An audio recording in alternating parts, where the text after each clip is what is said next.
Python virtual environment is a self-contained directory that contains a specific version of Python and the packages and dependencies required for a project.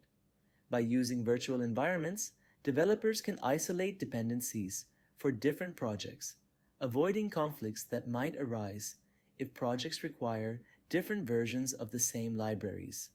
Using a virtual environment is a best practice in Python development to keep projects organized and dependencies manageable. We can check Python version with Python version command, and we are using Python 3.10 with our current system, but you can use any of the Python version which you like.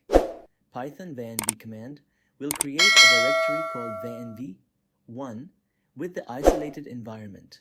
We can create as many as virtual environments, just we have to provide the different names for new virtual environments. We can see new directories are created for the virtual environments.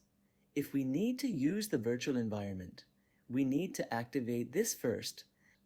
One tab can only use the one virtual environment, and for another virtual environment, we need to open new tab. If we need to use the second virtual environment, we need to activate second environment. Then we can this specific environment in new tab. We can install a specific library in one of the virtuals environment, and we can have different libraries, version in different virtuals environment. Like we are installing pandas 2.1 version in first virtual environment and latest pandas in another virtual environment.